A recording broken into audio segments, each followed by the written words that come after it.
प्यारे प्रदेशवासियों और प्रदेश के युवाओं, आप सबको नमस्कार। मध्य प्रदेश शासन लगातार इस चुनाव में वोट लेने के लिए तरह तरह की नई नई घोषणाएं कर रहा है। वर्तमान में भी युवा नीति की चर्चा बहुत तेजी से है। युवा नीति में बहुत सारे वो पन्ने लिखेंगे, बहुत सारे उसमें लाइनें लिखेंगे, उसमें बहुत सारे बिंदु लिखेंगे, हम ये कर देंगे, हम ऐसा कर देंगे, हम ऐसा कर देंगे।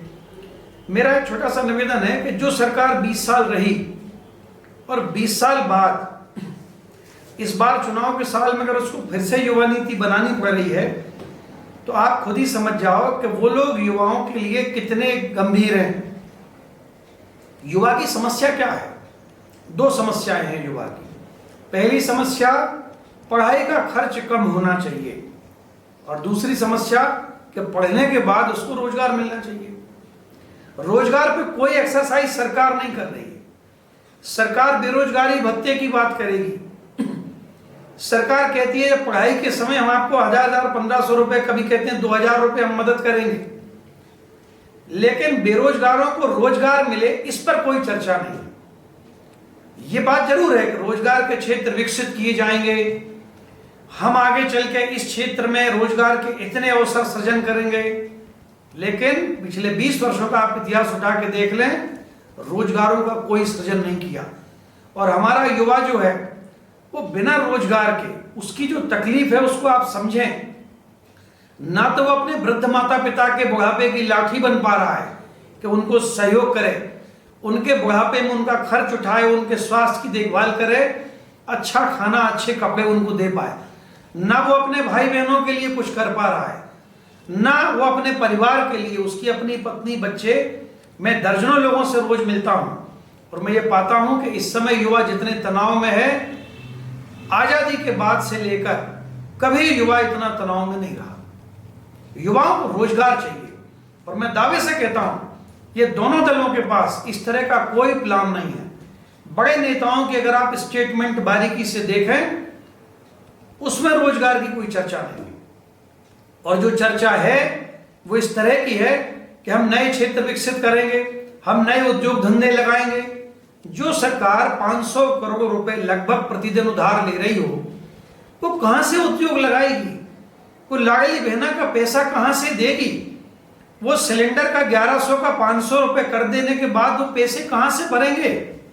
इनके पास कोई प्लान नहीं है, ना राशि है, ना बजट है। ये दोनों दल इस प्रकार का काम कर रहे हैं कि किसी भी तरह लोगों को, किसानों को, महिलाओं को, युवाओं को दिग्भ्रमित करें और वोट लें, और फिर से उनके 5 साल जो है वो इसी तरह से निकल जाए। मेरा युवाओं से कहना है, इस बार यदि गलत सरकार आपने चुनी, इस बार यदि आपने फिर से इन दोनों में से किसी एक को चुन लिया, तो मैं दावा करता हूं कि आपके जीवन के ये जो बेहतरीन साल होते हैं, 22 साल से लेकर 32-35 साल का समय इंसान की जिंदगी का सबसे बेहतरीन समय होता है, ये 5 साल फिर आपके खराब कर देंगे। अगर आप हमारे जैसे किसी नए आदमी को वोट देते हो तो हम भले ही बहुमत में ना आ पाए, लेकिन एक चीज तय हो जाएगी कि आपका असंतोष जो है इनको पता लग जाएगा, तब फिर ये लोग मजबूर होकर आपके बारे में भी कुछ सोचेंगे। इसलिए जरूरत है इस बार ये दोनों दलों को आप अलग करें। ये प्रचलित दल जो है पिछले 30 सालों से अगर आप देखें, लगातार ये एक के बाद एक आते हैं सत्ता में, लेकिन कोई काम नहीं कर रहे।